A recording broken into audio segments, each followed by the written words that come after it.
JP Nadda का उत्तराखंड दौरा, ये बड़ी और अहम जानकारी आपको बता रहे हैं। लोकसभा चुनाव की तैयारियों को लेकर ये दौरा अहम माना जा रहा है, तो ये बड़ी जानकारी हम आपको बता रहे हैं। 2 मार्च को जेपी नड्डा का उत्तराखंड दौरा है और हल्द्वानी में कुमाऊं क्लस्टर सम्मेलन में शामिल होंगे। ये बड़ी और अहम जानकारी आपको बता रहे हैं। रायवाला में चुनाव प्रबंधन की बैठक में शामिल होंगे और इसी के साथ देहरादून में प्रबुद्ध जन सम्मेलन को भी संबोधित करने वाले हैं। तो ये बड़ी और अहम जानकारी आपको बता रहे हैं। हल्द्वानी में कुमाऊं क्लस्टर सम्मेलन में शामिल होंगे जेपी नड्डा और रायवाला में चुनाव प्रबंधन समिति की बैठक जो होगी और इस बैठक में भी वो शिरकत करेंगे, संबोधित भी करने वाले हैं। और उत्तराखंड में 2 मार्च को जेपी नड्डा का दौरा है। लोकसभा चुनाव की तैयारियों को लेकर वो दौरा काफी अहम माना जा रहा है। हल्द्वानी में कुमाऊं क्लस्टर सम्मेलन में शामिल होंगे, रायवाला में चुनाव प्रबंधन की बैठक में शामिल होंगे और इसी के साथ देहरादून में प्रबुद्ध जन सम्मेलन को भी संबोधित करने वाले हैं। तो ये बड़ी और अहम जानकारी आपको बता रहे हैं। उत्तराखंड के दौरे पर जेपी नड्डा है। लोकसभा चुनाव की तैयारियों को लेकर दौरा काफी अहम माना जा रहा है। हल्द्वानी में कुमाऊं क्लस्टर सम्मेलन में शामिल होंगे और इसी के साथ रायवाला में चुनाव प्रबंधन की बैठक में भी शिरकत करेंगे और वहीं देहरादून के प्रबुद्ध जन सम्मेलन को भी शिरकत करेंगे। तो ये बड़ी और अहम जानकारी आपको बता रहे हैं। उत्तराखंड के दौरे पर जेपी नड्डा है। 2 मार्च को ये दौरा है और ये भी आपको बताते चले कि कुमाऊं क्लस्टर सम्मेलन में जेपी नड्डा शिरकत करेंगे और देहरादून में प्रबुद्ध जन सम्मेलन को भी संबोधित करने वाले हैं। तो ये बड़ी और अहम जानकारी आपको बता रहे हैं। जेपी नड्डा का 2 मार्च को उत्तराखंड दौरा है। लोकसभा चुनाव की तैयारियों को लेकर यह दौरा अहम भी माना जा रहा है। हल्द्वानी में कुमाऊं क्लस्टर सम्मेलन में शिरकत करेंगे, रायवाला में चुनाव प्रबंधन की बैठक में शामिल होंगे और इसी के साथ देहरादून में प्रबुद्ध जन सम्मेलन को संबोधित भी करने वाले हैं। तो ये कहीं ना कहीं जेपी नड्डा का दौरा काफी अहम हो जाता है क्योंकि लोकसभा चुनाव नजदीक है और लोकसभा चुनाव की तैयारियों का भी वहां पर जायजा उनके द्वारा लिया जाएगा और रायवाला में चुनाव प्रबंधन की बैठक में शामिल होंगे और इसी के साथ देहरादून में प्रबुद्ध जन सम्मेलन को जेपी नड्डा जो है संबोधित करने वाले हैं। तो ये बड़ी और अहम जानकारी आपको बता रहे हैं। उत्तराखंड में 2 मार्च को जेपी नड्डा का ये दौरा रहने वाला है। हल्द्वानी के ये भी बता दें कि हल्द्वानी में जो कुमाऊं क्लस्टर सम्मेलन होगा उसमें शिरकत करेंगे और इसी के साथ देहरादून में प्रबुद्ध जन सम्मेलन को भी संबोधित जेपी नड्डा के द्वारा किया जाएगा।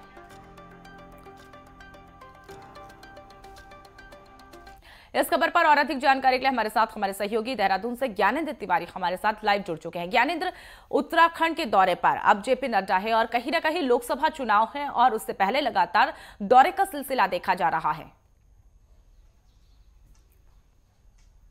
बिल्कुल, आज पार्टी कार्यालय में इसको लेकर मंथन भी होना है। उत्तराखंड के दौरे पे जेपी नड्डा आ रहे हैं और ऐसे में तमाम तैयारियों को अंतिम रूप देने का काम किया जा रहा है। खास तौर पे अगर हम देखें तो कल जिस तरीके से दिल्ली में पार्टी की एक हाई कमान जो बैठक है टिकट बंटवारे को लेकर हुआ, जिसमें कि देखा गया कि जो राज्य के मुख्यमंत्री पुष्कर सिंह धामी और भाजपा के जो प्रदेश अध्यक्ष महेंद्र भट्ट हैं वो मौजूद रहे।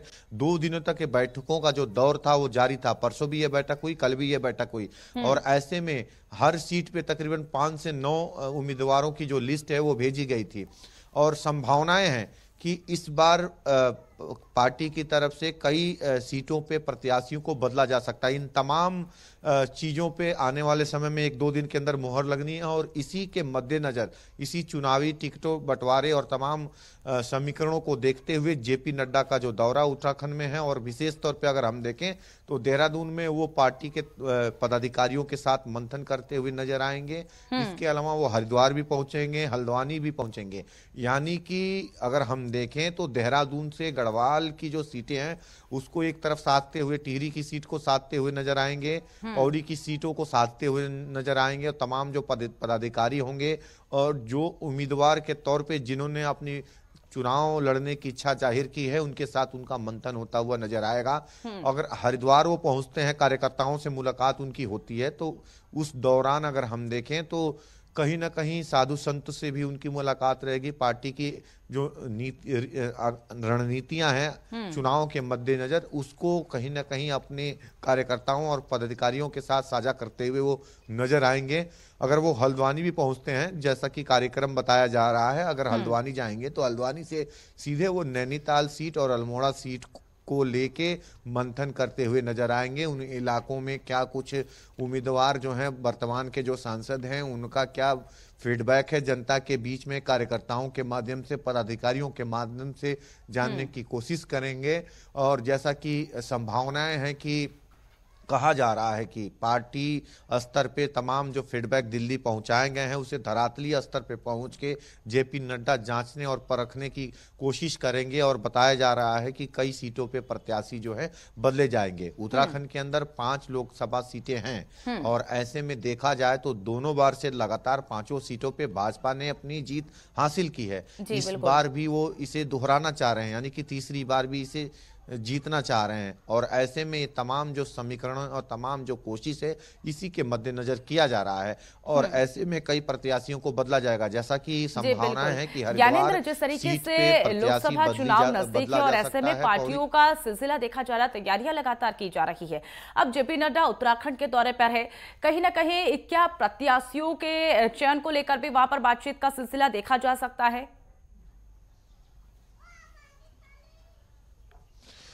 हाँ बिल्कुल, जिस तरीके से मैंने बताया आपको कि 2 दिवसीय जो मीटिंग है वो दिल्ली में देखने को मिली है प्रत्याशियों के चयन को लेके।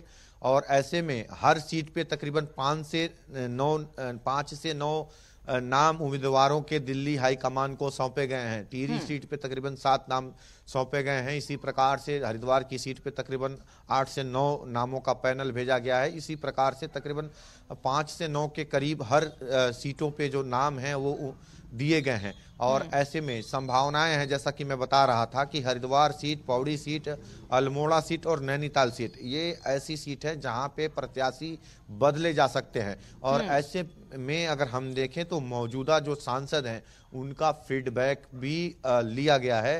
अगर हम देखें फीडबैक जो लिया गया है उसी के अनुरूप पार्टी के उच्च जो नेता हैं उनको ये अवगत कराया गया है। और जो जेपी नड्डा आ रहे हैं, जेपी नड्डा सभी पदाधिकारियों के साथ, विभिन्न वर्गों के साथ जो मीटिंगें करेंगे उसमें इन सभी विषयों पे वार्ता होगी कि किस प्रकार से ज़्यादा वोट शेयरिंग किया जाए, ज़्यादा से ज़्यादा भाजपा के पाले में वोट पड़े और प्रत्याशी किस प्रकार के होने चाहिए, किस हर क्षेत्र को, हर लोकसभा क्षेत्र के कहीं ना कहीं जो भौगोलिक परिस्थिति है, जो जनसंख्या का कहीं ना कहीं एक वर्ग विशेष की जो स्थिति होती है, किस क्षेत्र में कौन से वर्ग के लोग ज़्यादा हैं, उसके अनुरूप प्रत्याशी का चयन, इन तमाम चीज़ों पे मंथन किया जाएगा। और वर्तमान के जो सांसद हैं उनका जनता में क्या मैसेज है, इस पे भी विशेष तौर पे फोकस है। और सभी जानकारी वो जेपी नड्डा देते हुए नजर आएंगे। और उम्मीद यही जताई जा रही है कि भाजपा कई सारे प्रत्याशियों को बदलने जा रही है। जैसा कि कहा जा रहा है कि जैसे कि अगर हम देखें तो टिहरी सीट पे भी कई दावेदार हैं, जैसे कि जो कैबिनेट मंत्री हैं सुबोध उनियाल, उन्होंने भी अपने दावे ठोके हैं। जैसे और वर्तमान में वहाँ पे महारानी लक्ष्मी शाह वहाँ से जैसा कि सांसद हैं। और संभावनाएं हैं कि कई सीटों पे परिवर्तन देखने को मिलेगा। ऐसे ही अल्मोड़ा सीट पे रेखा आर्या जो कि कैबिनेट मंत्री हैं वो भी अपनी दावेदारी ठोक रही हैं। नैनीताल सीट को लेके भाजपा के बाद कोई मजबूत ठोस कैंडिडेट नहीं दिख रहा है। हालांकि अगर हम देखें तो जिस तरीके से केंद्रीय राज्य मंत्री अजय भट्ट वहां से सांसद हैं और संभावनाएं जताई जा रही हैं कि उनको वहां से बदला जा सकता है, तो ऐसे में उम्मीदवारों के चयन को लेके एक बड़ी चुनौती भाजपा के सामने देखी जा रही है। और जेपी नड्डा अगर यहां आते हैं तो इस सभी समीकरणों को साधने की कोशिश करेंगे। और उम्मीद है कि उनके दौरे के तुरंत बाद ही जो 5 लोकसभा सीटें हैं उत्तराखंड की, उनका कहीं ना कहीं नाम जो पैनल है वो भाजपा जारी कर देगी। बाकी अन्य राज्यों के लोकसभा सीटों के साथ ही वो पैनल जारी किया जाएगा, जिसमें कि 5 उत्तराखंड की भी सीटें होंगी। तो उम्मीद है कि कई सारे जो परिवर्तनों के साथ वो चुनावी मैदान में आएंगे, तमाम जो समीकरण साधते हुए वो जीतने की कोशिश में लगेंगे। जी बिल्कुल ज्ञानेंद्र, जिस तरीके से अब कयास ये भी लगाए जा रहे हैं कि बीजेपी अपनी पहली लिस्ट जो है जल्दी से जल्दी जारी कर सकती है। ऐसे में देहरादून में जो प्रबुद्ध जन सम्मेलन का आयोजन हो रहा है और उसमें भी जेपी नड्डा शिरकत करने वाले हैं, और जब उसको संबोधित करेंगे तो क्या लगता है चुनावी जुमले उसमें देखे जा सकते हैं? देखिए, भाजपा का यही एक एजेंडा होता है कि बूथ स्तर पे उसकी मजबूती हो, और ऐसे में जब भी उनके बड़े नेताओं के दौरे होते हैं, तो चाहे वो प्रबुद्ध जन सम्मेलन हो या फिर विभिन्न वर्गों का सम्मेलन, जिसमें कि अगर हम देखें जो मोर्चे भी विभिन्न मोर्चे हैं, ओबीसी मोर्चा है, इसके अलावा महिला मोर्चा है, तमाम जो मोर्चे हैं, युवा मोर्चा है, इन मोर्चों के साथ अलग अलग उनकी मीटिंगें होती हैं और सबका फीडबैक लिया जाता है। इसी प्रकार से प्रबुद्ध जन सम्मेलन भी होता है।